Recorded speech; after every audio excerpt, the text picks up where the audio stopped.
जैसे भारत ने strike calculated किया है, ऐसे कैलकुलेटेड मार्केट्स के अंदर आज एडजस्टमेंट्स हो रही है। मेरे को लगता नहीं कि बहुत बड़े फॉल के साथ आज हम काम करेंगे, उल्टा ये तो अपॉर्चुनिटी है, इसको इस अपॉर्चुनिटी का फ़ायदा लेना है। वो पहले 24,200 और फिर 24,000 तक की वेट करके इसके अंदर एंटर भी कर सकता है।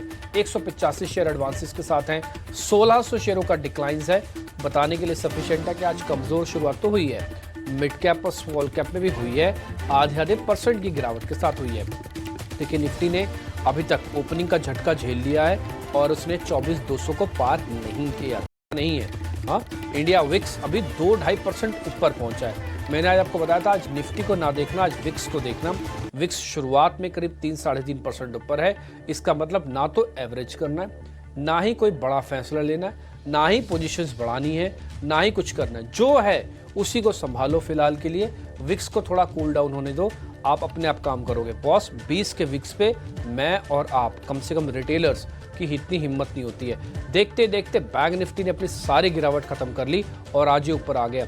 अगर आशीषा को ये याद होगा, आज सुबह भी हमने ये बात रखी थी कि बैंक निफ्टी ने ऑलरेडी ना केवल 54,000 के अपने लेवल को पा रखा है, बल्कि उसने ज़्यादा तेज गिर के अपने आप को ओवरसोल्ड भी कर रखा था।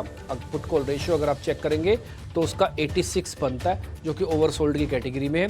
और दूसरा, बैंकिंग में आज एक स्ट्रॉन्ग पुल बैक आने के चांसेस थे। शुरुआत गैप के साथ हुई, बढ़िया हो गया। अब आप देखो विक्स का बढ़ना रुका, बाजार का कवर होना शुरू हुआ और एडवांस रेशियो भी सुधरी है। 185 से सीधा 600 शेयर्स आपको स्क्रीन पर आते हुए दिख रहे होंगे। अब ये सारी चीज़ें मैं आपको टाइम टू टाइम बताता रहूँगा, नोटिस करवाता रहूँगा, बट मैं फिर भी एक रिक्वेस्ट करूँगा आपसे कि 19.5 का विक्स है, जब तक विक्स 17 के नीचे नहीं पहुँच जाता, कोई बड़ा माल, बड़ी एवरेज वगैरह भी कुछ मत करना। अभी थोड़ा रोके रखो अपने आप को। ये उतार चढ़ाव मार्केट का हिस्सा है।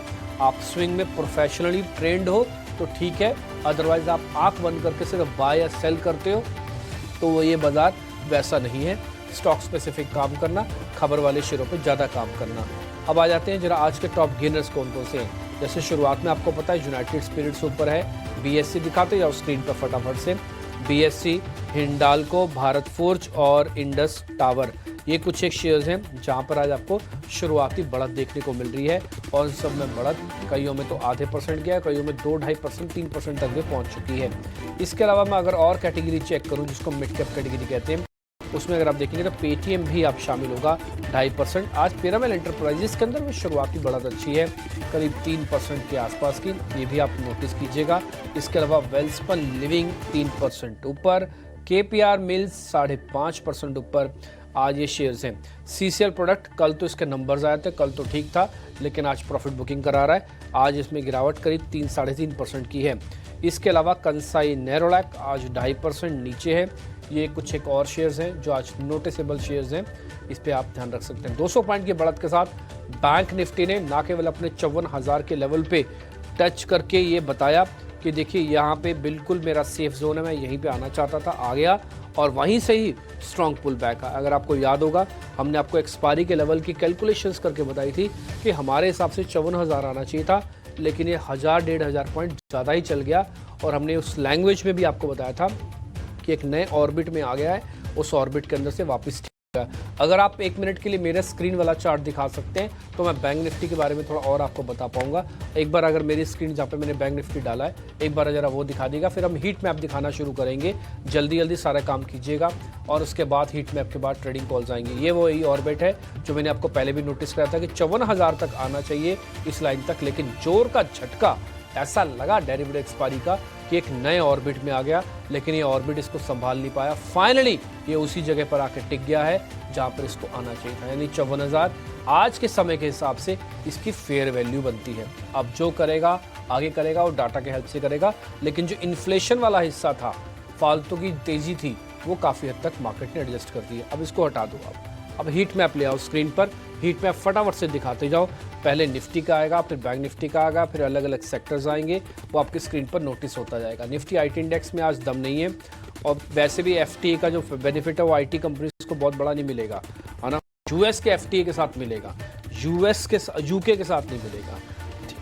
तो UK के साथ मिलेगा थोड़ा कॉमोडिटी वाला एंगल, जिसमें आपको लेदर गुड्स का बेनिफिट आ सकता है, थोड़ा बहुत चावल वाली कंपनीज इसके अंदर बेनिफिशियरी होंगी, कपड़े की कंपनियां इसके अंदर बेनिफिशियरी हो सकती है। इसलिए KPR मिल वगैरह देख रहे हो आप, ये ऊपर इसलिए है, कोई खबर ऐसा सच नहीं है बड़ी है। इसके अंदर आप देखोगे आप निफ्टी का जो हीट मैप जियोफिन क्योंकि भी इसका पार्ट है, तो जियोफिन के अंदर आधे से पौने 1% तक ही बढ़ा। टाटा मोटर्स BEL भी ऊपर है। ये फार्मास्यूटिकल का इंडेक्स ल्यूपिन आधा % ऊपर है। नेटको के अंदर 1.5% तक की गिरावट है, यानी कि मेजर फार्मास्यूटिकल शेयर आधे से 1.5% की रेंज में आ गए हैं।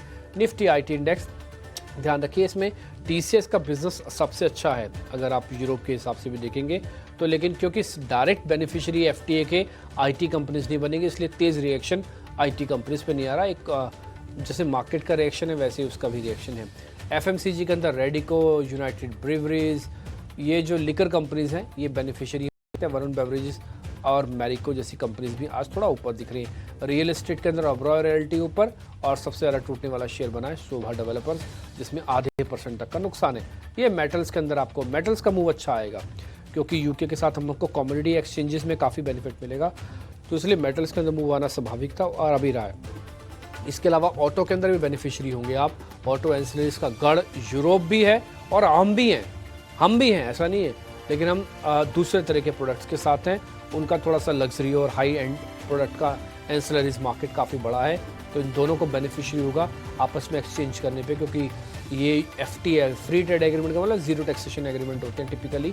अगर आप इकोनॉमिक्स में इंटरेस्ट रखते हैं तो ये काफ़ी इंपॉर्टेंट रोल अपनाते हैं किसी भी देश की इकॉनमी के अंदर। ध्यान रखा जाए यूके के साथ हमारा जो FTA हुआ है, हम बराबर की इकॉनमी है ऑलमोस्ट, हम दोनों, हम भी 5वें नंबर पे हैं, कभी वो 5वें पे आ जाते हैं, कभी हम 5वें आते हैं, थोड़ा बहुत मूवमेंट के बाद में, तो हम बराबर की इकॉनमीज हैं, दोनों के बीच में फेयर डील जैसा लगता है। ये इंडिया विक्स है, देखो अभी भी ये 2-2.5% ऊपर है। इसने मार्केट को रिकवर करने का रूम तो दे दिया, लेकिन फिर भी अभी भी निफ्टी थोड़ा स्ट्रगल कर रहा है 28 पॉइंट की गिरावट के साथ। बट बैंक निफ्टी ने, क्योंकि वो फेयर वैल्यू पे था, स्मार्ट मूव आना पेंडिंग था, वो आया है। ये स्मार्ट मूव 200 पॉइंट का, लेकिन फिर भी ध्यान रखिएगा एवरेज करने से थोड़ा बचिएगा। अभी भी मार्केट में एक दिन और दे देंगे, कुछ प्रॉब्लम नहीं है। ये सारे के सारे डाटा, सारे लेवल्स मैंने आपके सामने रख दिए।